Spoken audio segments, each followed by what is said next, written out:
And now, from beyond our dimension, this is the JeffMara podcast. Here's Jeff. My guest is Robert Roskind, near-death experiencer who learned how to manifest a mystical life by applying the physics of love. Robert, thank you for joining me and welcome. Well, thank you for having me, Jeff. I've been a big fan of yours for years. Well, thank you for that. And Robert, let's start on the day that you had this NDE and go from there. Well, it was 56 years ago, about 12 miles from where I am now in Chapel Hill, North Carolina. And I was 21 years old, and I was a good Jewish kid from the block, but I had learned to manifest. And I wanted things. I wanted financial freedom. I wanted my girl, perfect mate, etc. And I had already at 21 started building 3 A-frames right outside of town on my ascent to be a millionaire by the time I was 30. And so I met with some friends, and they said, by the way, we have this clear liquid, it's LSD. They're researching it at UNC lab. Would you like to try it? And I said, sure. And I thought I was supposed to drink a third of this inch or so in an Erlenmeyer flask. And I went in there and I mixed it like I would gin or vodka. I drank it. I walked out in the living room and they said, oh man, you were supposed to stick your finger in it. You've taken like 50 to 100 hits of it. Wow. And you better decide whether you want to drive out to the country where my A-frame was on a beautiful lake. And I was building the other two. And I said, I'm going to go out there and spend the evening out there. By the time I got there, it was about a 15-minute drive. I was already, fortunately, I left the door of my car open and the battery went dead. So I didn't go anywhere for 3 days. And what happened, Jeff, during that time, now I was pretty fixed. I thought I knew how the world worked. And it wasn't spiritual. There weren't too many spiritual Jewish people after World War II. You know what I mean? So I thought there was no God. You got one life to live, get everything you can in it. And so I take this LSD, and the next thing I notice is after about, I thought a few minutes, I'm outside my body looking at me 20 feet above me, which didn't seem strange, right? Didn't seem strange. There was a presence with me that, because you would think something like that alone in the countryside would make you very alarmed, but it didn't seem strange. And I walked out, and then I heard a door slam. The car pulled in next door, and I looked over. The sun was coming up. 12 hours had passed, and I thought maybe a half hour had passed. I don't know where I was. I don't know what happened. The only thing I remember is looking at myself sitting in the chair. I walk outside, and there were 3 cinder block masons I had hired to put in the foundations, and they were crying, sitting on cinder blocks on the June day, crying. So I walked over to him and I said, I figured someone was hit in a car wreck or something. I said, John, what happened? He said, they just shot Robert Kennedy. Now, an amazing thing happened without following a train of thought, without understanding how to reach that conclusion. All of a sudden, I knew that if I did not turn my life 180 degrees from how much can I get from life to how much can I give to life, I would have to go through pain to get there, because Bobby Kennedy was pretty much living a playboy's life. Him and his brother were intoxicated by what was going on in their life. But when his brother was shot and killed, he committed his life to end the war in Vietnam, to help the poor blacks, the rural white and blacks, etc. And I had watched that. And all of a sudden, this message comes to me. I don't know where it was from, but it was very articulate. If you do not take what you're learning to manifest and turn it 180 degrees, you will have to learn it through pain. And the next 7 years, I sold the houses when they were done, and I bought a school bus so I wouldn't have to be tied down. And I spent 7 years on the road trying to assimilate what I had learned in 2.5 days. All right, let me stop you there. After learning of Bobby Kennedy's death, you made the conclusion that I need to turn my life around or I'm going to end up like Bobby Kennedy? I'm going to end up needing to go through pain like he did to remember why I came here and how am I going to use my ability to manifest. Because even at 21, I had bought a horse at 15. I built a houseboat at 16 to have a party place for my friends. I had, city welterweight champion, and I'd become best friends with Otis Redding. He played at my senior party for free for my senior prom, and now I'm building houses at 21, a junior in college. So I was manifesting good, but it's all about what I could get from me. And I realized on that journey, I had this ability to manifest to see how much I could give to the world, not how much could I get from it. That would change my life. If we go back to your NDE, you were out of your body all night. And then at some point, maybe in the morning when these guys came, you re-entered your body? Yeah, I guess it was all night. All I remember is watching myself in my body. It seemed normal, like this is what people do on a summer night. And then I hear a car door slam. I look off to my right. The sun's coming up, and 12 hours have passed. I don't know whether I was missing time. I don't know whether that evolved me to the point that I didn't think anything. But at no time during the 2.5 days was I afraid, even though my whole worldview had collapsed in front of me. And there sensed to be that I was sharing this journey with others. There was someone taking me on this journey. Well, you did mention there was a presence with you. Yes, do you have any idea who that was? Not at all. Did you see the presence? I could say it was an angel guide, a spirit guide. It was never identified, but I had that sense of it, and I had that sense that whoever that was had given me that message that if you want to live the kind of life that you came to this planet to live, it's a life of service. And if you need to turn your life around and use what you've learned. So now, Jeff, I've got to figure out what are the rules in this world? Because I had learned the rules in the old paradigm worlds of the third dimension, of the world that we're used to. So now I have to figure out, well, what are the rules in a world where you have spiritual guidance, where you're here to serve, and where you're remembering why you came, which was to offer and teach and learn love. So I've spent 56 years all the way up to today learning what those rules are, and I've been successful. And the events that I have done, I hope will show the listener these rules are viable rules, and everyone can live this kind of life. Absolutely amazing life. You just mentioned that the reason you came was to offer, and I think it was teach love. How did you remember that was your purpose for coming here? Don't know. It seemed obvious in my conclusion that I was here to serve. And I remember thinking, you can either forget and go about life forgetting things, or you can forgive, which is go through life forgiving things. And what I realized, I think this was part of it, I realized that there was a whole nother dimension to the world where your consciousness could leave your body. I didn't think that was possible. And in that world, the power structure, the physics of love is so much huger, it can create all kinds of things. And I wanted to learn, how do I manifest and manipulate that world to offer my life to service? And that's been a 56-year journey with its setbacks, with its struggles, whatever, but pretty much it's panned out. And I'm very pleased that night happened.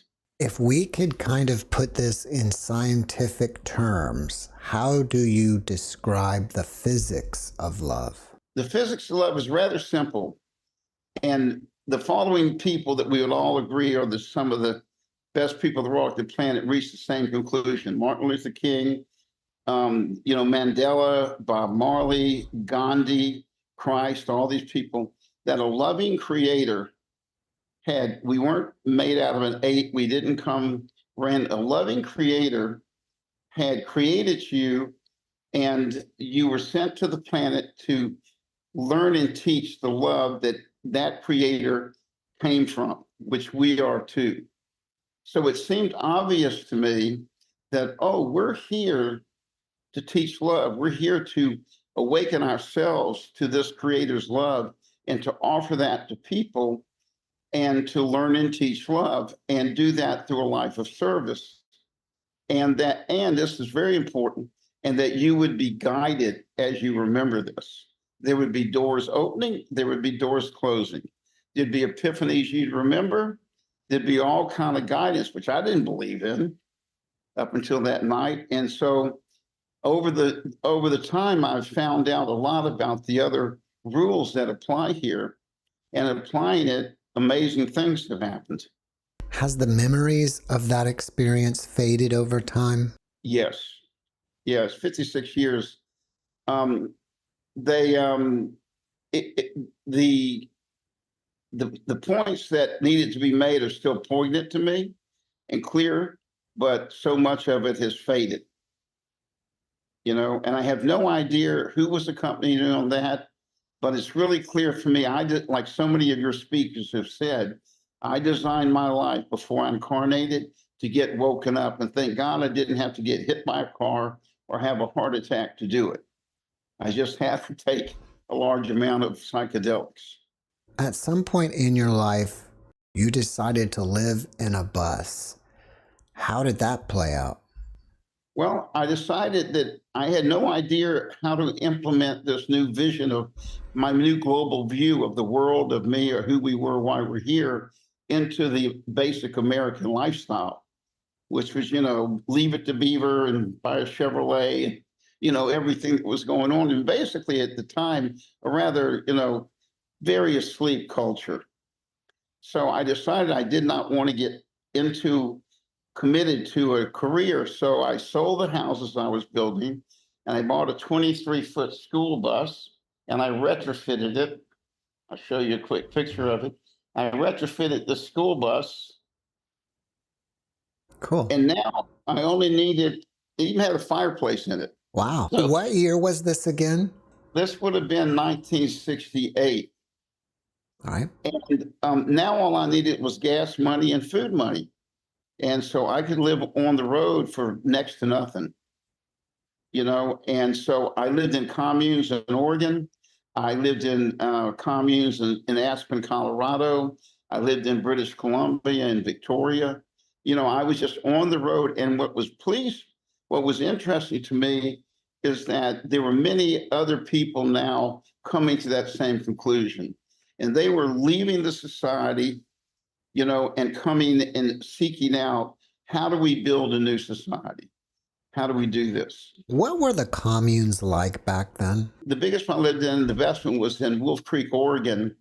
They were very idealistic. We were building our own chicken coops and building our own houses. We were, fixing our own cars. We were very idealistic. We thought the age of Aquarius was going to dawn soon. If you would have told us we had to wait 50 years, which I think we're at now, that would have been tough to get. And what really brought them down is, to be honest with you, in only so many years you can go to an outhouse on a cold October or January Oregon morning. There's only so many chicken coops you want to build. And what also brought it down was the romantic things.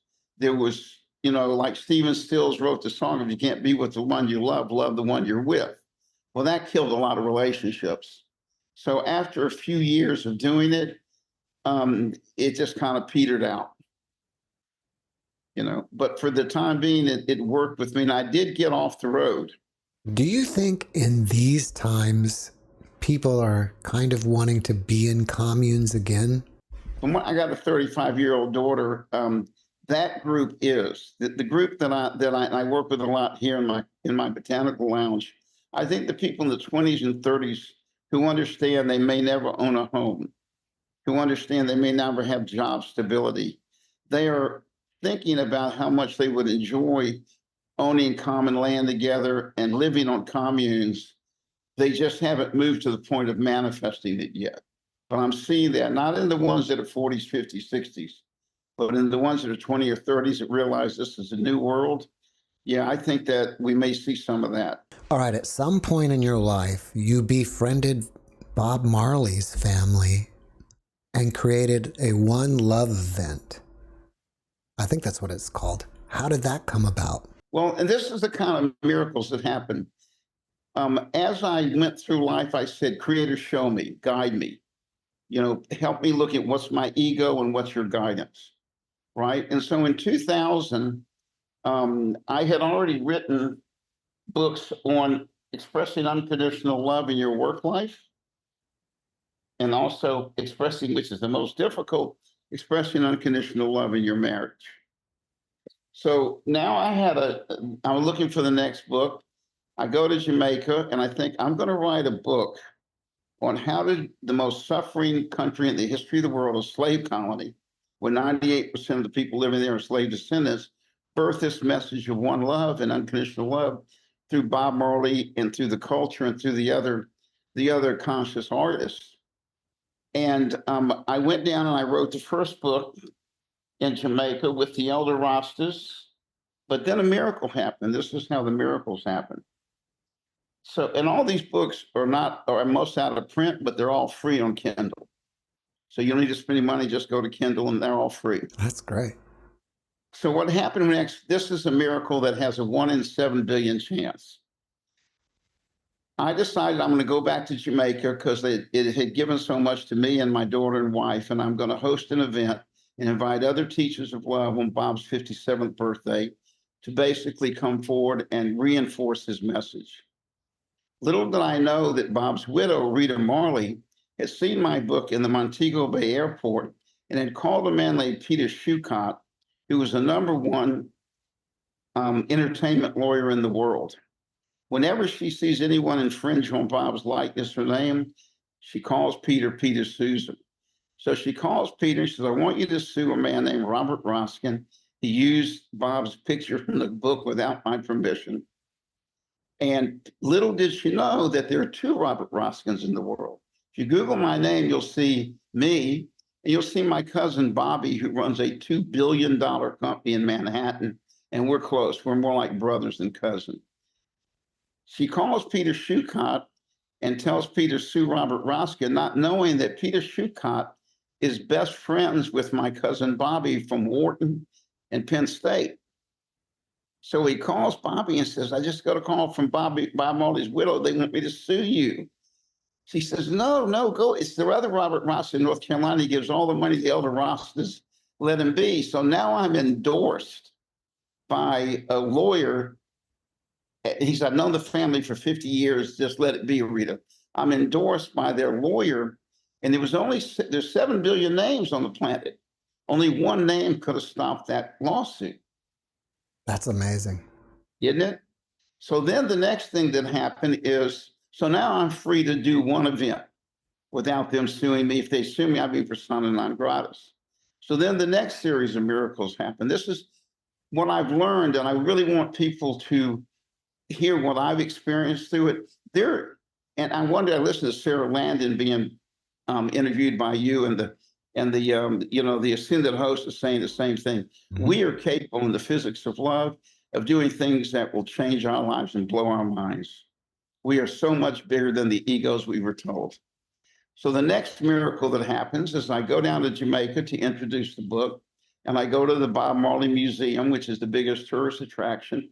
And I say, can I rent the side yard to host Bob's 57th, to big up his message by inviting 11 people that are very well known in Jamaica as teachers of love, reggae artists, gospel artists, talk show hosts. He said, we never rent to private parties. So I said, okay, thank you. I walk out the door, and who happens to be smoking a joint or a spliff, as they call it them, on the curb, but 2 of Bob Marley's sons, Damon Marley and Stephen Marley. They have flown in from the States. They're award-winning, Grammy award-winning sons. They're smoking a joint. So me and my friend Scram go over to them and say, look, can I get, he said, the only one that can make that rule, Robert, is Mama B, Bob Marley's mother. So he wouldn't give me her phone number. We're walking out the door. I figured I'd have to find somewhere else. his two sons are sitting there, and we go up and explain, on your father's upcoming birthday, we want to bring other teachers of love together. Can I get your Mama B's phone number? Can I get your grandmother's phone number? No, Mom, we don't give Mama B's phone number to nobody. Look like you stepped off a golf course in Mobay, you know? And so I thanked him. I expected that. Now, here's the next miracle. Having them there was a miracle. As I'm walking away, I feel a tap on my shoulder, and I turn around. There's an elderly Jamaican man there. And he said, I heard what you just told my nephews. I think my nephew Bob would want his home used for just what you're saying.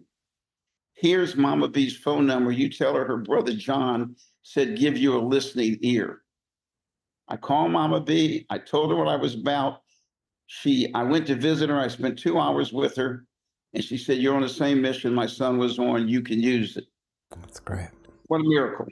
Yeah. You see it? And now when I go invite these 11 well-known teachers of love in Jamaica, who everyone knows, they're well-known throughout the entire country, they probably wouldn't have joined me. But when I told them Mama B has given me Bob's side yard to use, now I'm endorsed by not only Rita Marley, Bob's widow, I'm endorsed by his mother.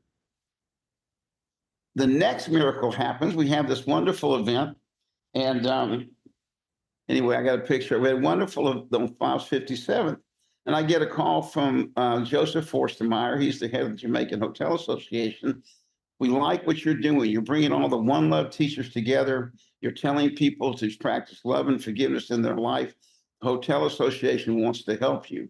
I said, look, I don't monetize this. I don't charge anybody. I don't pay anybody. It's clean. There's no grant money or anything. I spend my own money. This is not monetized. And he said, we understand, but how about if we give you free room and board if you come to Jamaica? I said, oh, I could do a lot of concerts then. So over the next 3 years, I did 53 more events throughout the island with my daughter and my wife and these other well-known artists. And the biggest event I had was on Bob Marley's 60th. You can see it. It's on YouTube, where this was the last event. It's Bob Marley's 60th, 3 years after our first event. The government of Jamaica turned over the whole concert to me. Remember, I'm a white guy from a former slaveholding state. I got no money. I got no reputation. Yeah. It was a miracle. And so they cordoned off all of downtown Kingston for me. They had televised every TV and radio station. And I invited 35 well-known teachers of love to join us over the 6 hours. And believe it or not, my 17-year-old daughter was the keynote speaker after they played the national anthem. So you can see that maybe this is coincidence. Maybe I'm just a lucky guy. Or maybe I'm beginning to discover a rule set that if you will devote your life to teaching this love, if you will, use whatever available money and time and energy you have to offer love to the world, some kind of force steps in and says, we've been waiting maybe many lifetimes for you to remember. Now we can use you. So that's what the Jamaica experience was like. Is the One Love event still being run today, perhaps by somebody else? Well, they always have reggae concert based on that. So yeah, they are. But like the one they just had coming up next week, where there's no alcohol, there's no meat, anything, is like 20,000 people, called the Rebel Salute. But it was time for me to leave. It was real clear to me after we did the 60th, and every TV and radio station covered it, that Jamaica did not need a white family taking the lead to heal itself with One Love. That would not empower them. All right. So the next major event in your life, I think, was about you going to the Grand Canyon or having some kind of Native American experience. Yeah. And again, people can watch it on YouTube. I was guided. I didn't know what to do after the 5 years we had spent in Jamaica, and it was kind of harsh because I thought, what am I going to do next? I want to be used. And I had made enough money at 42. Now I'm about 50. I made enough money at 42. I produced a series for PBS, and then I rolled out the how-to videos. It was plumbing, electrical, drywall. It was a whole series. And that gave me enough money where I didn't have to worry about money. That was handled. My daughter could go to college, and we paid the mortgage. That was handled. So I didn't know what to do next. So it's well known within the Rastafarian community that there are two tribes in Arizona that love Bob Marley, the Hopi and the Havasupai. But here's the miracle that happened with the Havasupai. The only way to get to the Havasupai is you have to either take a helicopter, walk 11 miles, or ride a horse 11 miles. No one much knew they were down there till National Geographic showed them up in the 60s. And they own 225,000 acres of the Grand Canyon. So I go down there to meet with their elders to find out why are they so connected to Bob Marley and reggae music. And they said we were told, Havasupai means the guardian of the heart of Mother Earth. We were told in our prophecy that we were placed at the bottom of the canyon in seclusion so that we would guard the heart of Mother Earth, the Grand Canyon. You see it? And Bob's music helps us keep that covenant. So I worked with him for a year or two and did 2 concerts. I had a helicopter in the stage, helicopter in the sound, helicopter in the band, and set it up. You couldn't, like I said, you can go by horse. And then amazing thing happened. One of the elders, a man named Roland Monaconcha, calls me and says, Robert, the government wants to mine uranium on our land. And they've offered us all this money, and they're going to put houses up on the plateau, and we're going to get an air-conditioned home. We're going to get a truck. But from our land on, the Grand Canyon will be polluted. But 65% of the people look like they're going to vote for it. So we helicoptered in the next group. We helicoptered in a band called Uproot from Yuma. We helicoptered in some other Native American elders. And 2 weeks before the vote, we held this concert down there and said, look, your name is Havasupai. You are the guardians of the heart of Mother Earth. You were, in your prophecy, said that you would be hidden away for this purpose. Now is that purpose. You're going to get one shot to vote for this. If you vote to do it, the Grand Canyon will be violated from your reservation on. And it looks like you're going to vote that way. Well, over the night, everyone appeared on the stage, all the elders, myself, my wife at the time, and we all said the same thing: do not break your covenant. Do not allow it. So they voted it down. And then shortly after that, Obama made a rule that permanently there'll be no uranium leasing in the Grand Canyon. So here I'm being used to help save the Grand Canyon, unbeknownst to me. I didn't plan this. You see what's going on here? Some kind of force was taking over, and it can do it in everyone's life. Some kind of force took over your life and caused you to be what you're becoming and what you are, as opposed to just what you're doing as a chiropractor. It's the same thing. You've devoted your life to raise the consciousness of this species, and we get a great assistance with that. It's amazing to think that they were going to mine uranium that close to the Grand Canyon. Yeah. What they would do is they were going to do it near the village, and the village has a thing called Cataract Creek, and Cataract Creek flows down to the Colorado. So the trailers would go into the creek, and then they would be dumped into the Colorado. But you know what? The government. Isn't the Colorado a water source for like Phoenix and a lot of Southern California? I believe it is. You would think it would probably Not sure what they pollute were that planning water. for that. May have been like Fukushima. They were planning to store all the bad stuff so it doesn't go down to the river. So the elders just asked me, would you come here and stage a concert? It cost me like $3,000. I said, absolutely.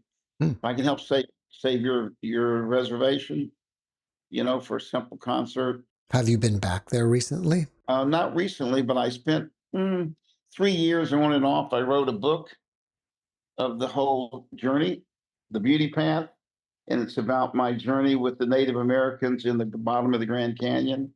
And you can go, when you go online on YouTube, you can hear some of the concert, you can hear some of the reasonings. So once again, after 3 years of saving the Grand Canyon, it was time to move on to the next thing.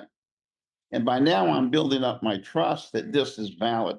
There is a rule set that I've learned that operates in the physics of love in this new world that the near-death experience people are experiencing and coming back and tell us, well, once I found that the world I thought I knew was only the minor leagues. The major league was this other world that you get introduced to, whether you're on psychedelics or whether you have a near-death experience.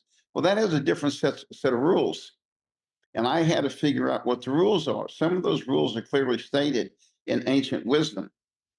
Other things I had to find out how, now that I learned to manifest in the old paradigm, how do I manifest in the new paradigm? Well, how many rules are there and what are they? Well, I've written down, there's not many, and they're easy. They're basically, the first rule is remember who you are. You're a spiritual being incarnated on the planet to raise consciousness of yourself and others. Who sent you? A loving creator. And what's the assignment? To teach love. So we are spiritual beings on assignment from a loving creator. And boy, I've listened to so many of your broadcasts where the person on the other side came back with more or less this concept. So that was one thing. Once you begin to say, I'm beginning to remember I might be here for that reason, to learn and teach love, then you ask to be guided. That means you're remembering source. Source is now able to lead you as opposed to your ego. And I still fall into my ego. I'm nowhere ego free. Instead of your ego saying, I really want this. So here's a couple of the rules. One rule is if there's a discordant note. So if, like, I've got my beautiful cafe here, maybe I can turn the camera around later and show you. If there's somebody here that is upsetting to the vibe of the place, and people are drawn to my Botanical Cafe out of an open heart and an open mind, there's a discordant note. I've got to ask that discordant note to leave, even if it hurts their feelings. You see it? So when you create a visionary event like you've done, if you had a discordant note, if you had someone on your show that you realize is in a dark space or something, you just wouldn't air it. So you have to protect it from a discordant notes. The other thing is one way to recognize that you're on this vibrational flow is that if you're getting it from the creator, I've noticed there's two things about it. If it's truly a visionary event, it expands love to all those involved. That's the first thing you'll notice. And the second thing is it's so eloquent, you could never have thought about it. I could never in my wildest dreams assume my 17-year-old daughter was going to open up Bob Marley's concert in front of 2 million people. I could never imagine that I was going to be, used to have a Supai reservation in parts of the canyon, and so it's very eloquent. The other thing is, even though you might have a vision, like I wanted to thank Jamaica, don't be too attached. Know that I want to, do a podcast on near-death experience. I want to, channel the Ascended Masters. Don't be too much attached if it goes a little bit different or a good bit different than you thought. Put your intention out there, then let Spirit provide things. And they'll do it through two ways. You'll either have an epiphany within, or you'll have something serendipitous happen, like, what happened to me in Jamaica. That's another one of the rules. The other rule, and this is important because so many people want to find this path. I didn't realize till later, you're never off the path. Even when you think you're off the path and you're doing something that doesn't seem visionary, you're learning things that you need to know to continue to do the work. So, go easy on yourself. You're never not on the path. Even when your life is caught up in all kind of craziness or whatever, there are things being taught to you that will allow you in the remainder of your life to use that to do this type of work. The other thing, and this is something I struggled with, you don't have to be perfect to serve. You know what I mean? A lot of people think, well, I can't serve. I still have in my depressed moments. I still have my divorce I'm dealing with, or whatever. You don't have to be perfect to serve. Just serve. And that was a hurdle for me. And the other thing is visionary events usually aren't given to a committee. because other people want to work with you on this.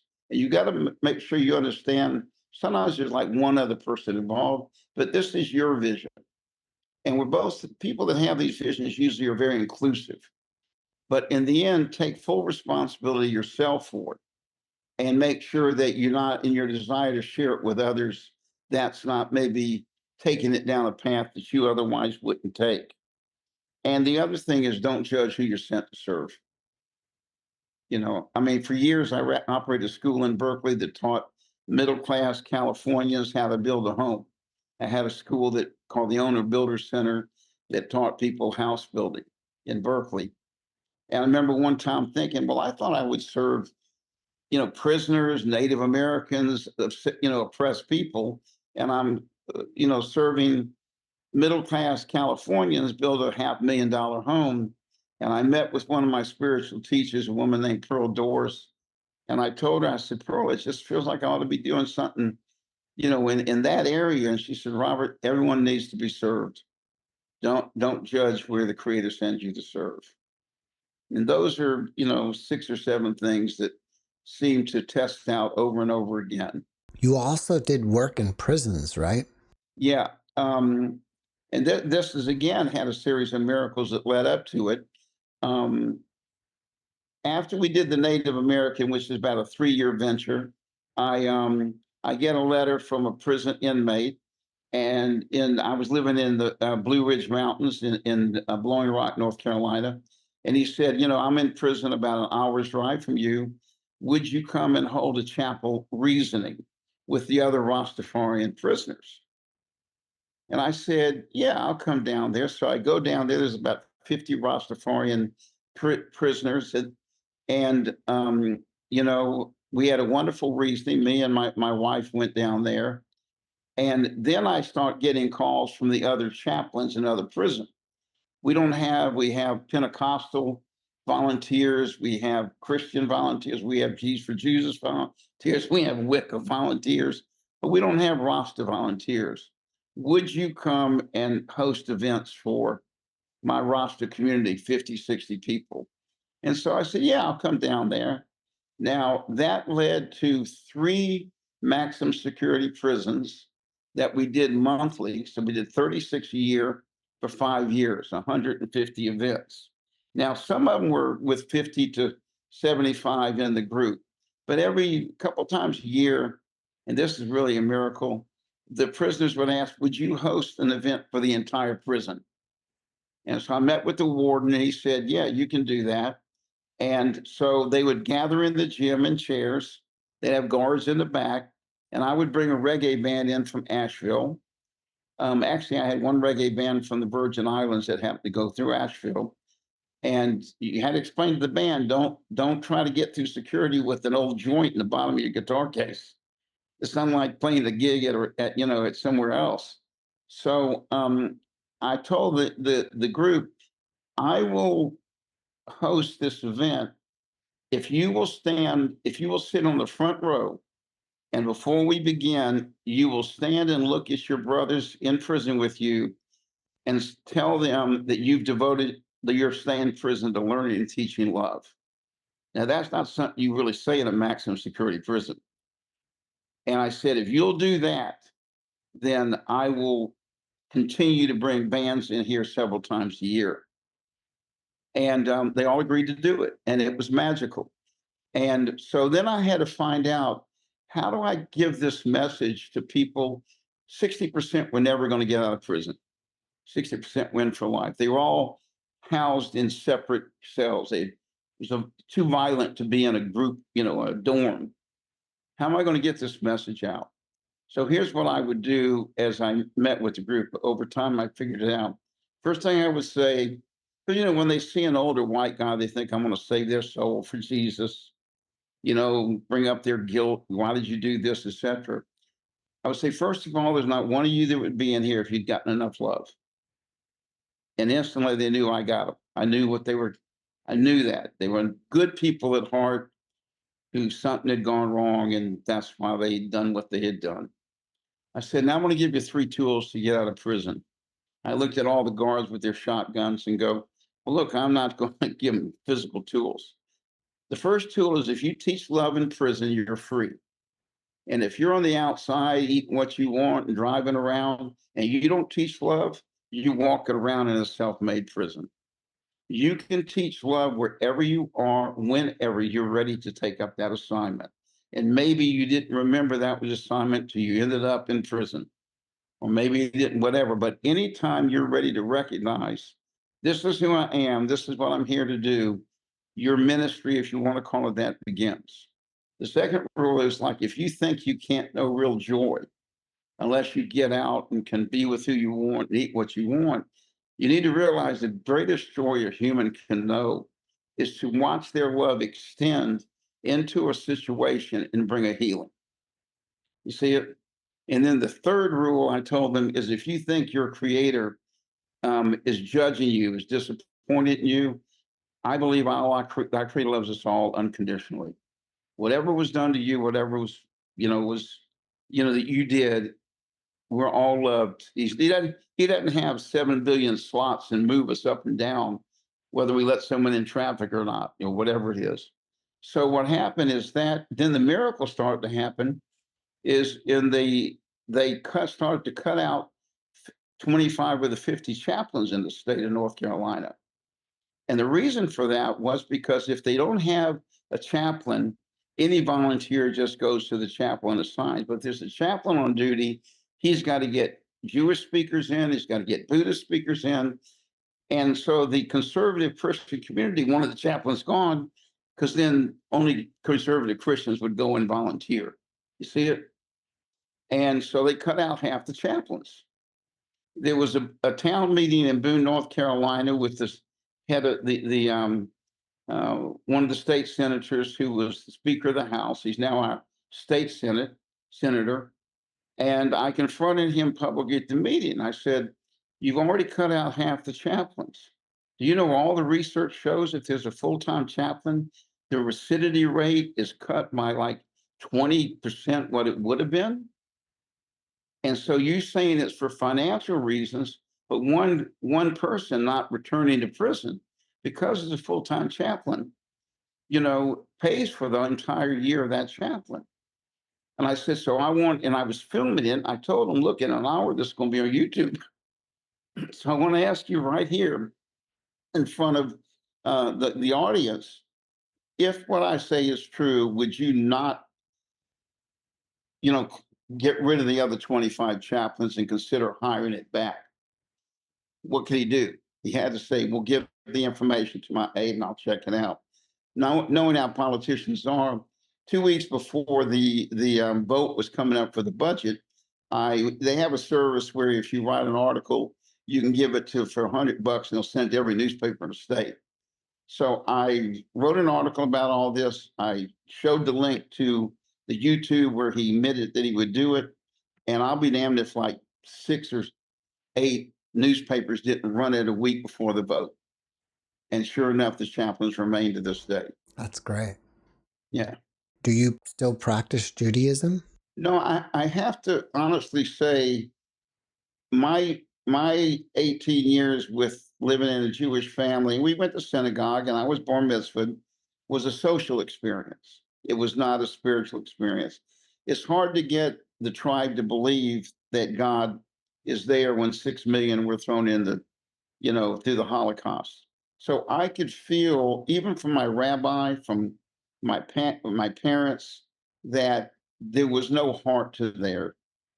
Now, an amazing thing happened, which probably started me enjoying working with the Black community. As I mentioned, I did this work in Jamaica. I was friends with Otis Redding. When I was 10 years old, my Black nanny, who I love like a mother, took me to Martin Luther King Sr.'s church one Sunday.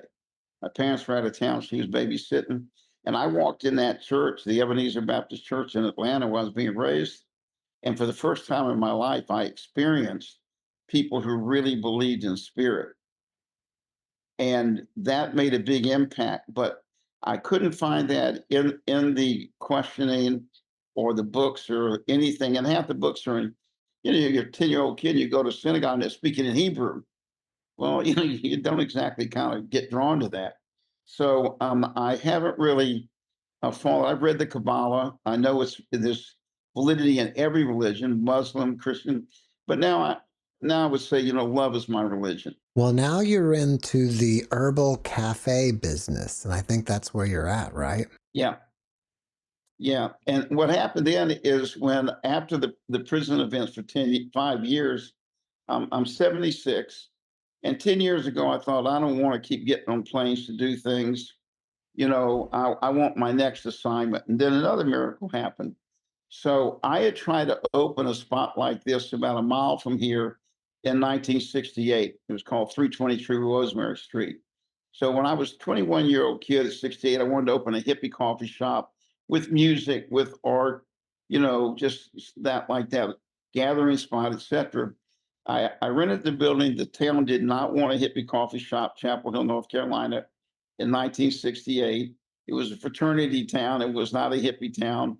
And they kept throwing one regulation after another at me until I finally had to let it go. So now I find myself 65 years old, waiting for the next vision. And it hit me again, an epiphany. I'm going to go and open that hippie coffee shop. And basically, what happened is when I told my friend that, he said, Carmel Mall. Well, Carmel Mall, where we are now, is a beautiful little pocket mall with high ceilings and wood floors and little shops and 4 restaurants. And I go down there and it's all full. But that's what I wanted. I didn't want a coffee shop where people are going to run in and get their morning coffee and run out like Starbucks. I wanted a peaceful place where people could get away from the world and relax. And basically, what happened is after 2 months, looking all over town, I couldn't find a place. And this is where you get guidance. I gave up. I thought it ain't going to happen. The mall's full. I basically got up one morning after being depressed, thinking it's not going to happen. And I got to call the mall anyway.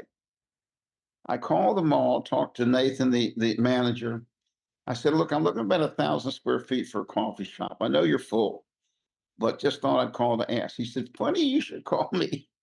He said, I just decided we want the other place, which is a 905 square foot coffee shop, out because she's mostly a baker now. She's not a coffee shop. So if you'll give me 3 months to get that other person out, you can take over her coffee shop and redecorate it. If I pick this computer up and flash it around, does that work good to show you what it looks like? You can try. Okay. So you can see it's really a chill place. And last night we had a kirtan music here to a packed house. Thursday we have a meditation class. And this is a stage, but it's also where you can hang out, fireplace. And then I'm going to start doing my own programs here, including a one-man play I do based on my hippie book, Memoirs of an Ex-Hippie. So it's the cultural, but more important, the spiritual center of the village. And people come here and they remember, it helps them remember. And the important thing with this, Jeff, is so many young people have gotten so deep into alcohol and they've been given meds for ADHD since they were like 10 years old. I've had 2 people this weekend, guys in their 30s, saying one was coming off of tramadol, one was coming off of antidepressants. And they were scared. They could not function in life in the withdrawal they were in. And both these 30-year-old, very fine people came in here scared that they didn't know how to get a handle without these drugs they've been given for years. And they tried the botanicals, and both of them were so pleased it worked. The kava, the kratom, the CBD. So we're offering a non-medical, alcoholic way to deal with life. And I've devoted this place to that. Robert, after watching this podcast, people may have questions for you. Are you open to that? Actually, I'm probably not. I just don't have the time. But and the odd questions are so obvious. You can try me. You can send something on my Facebook page, but don't be disappointed if I don't get back because I run the shop on my own. But if you go under my name in YouTube, there's many of these reasonings and events that I did. I've had over 1 million views. There's like 40 videos. Or if you go on Amazon, you can get all my books for free on Kindle, and all this information is there. But it's really kind of hard, when I'm doing all this, to be able to do individual questions. Well, before we finish up, can you leave us with one last positive message? There is a creator. That creator is unconditional love, which is reported by so many in near-death experience. And that creator, the more you remember that, the more you remember who you are and why you came, the more absolutely amazing your life becomes and the more miracles are created.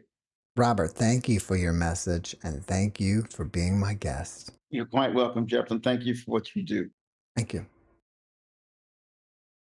Thanks for watching the JeffMara podcast. I really appreciate you. Another way to show support is through YouTube memberships. And if you do, there are loyalty badges and other perks depending on your level of membership. All you need to do is click the join button underneath the video to find out more. Thank you for your support.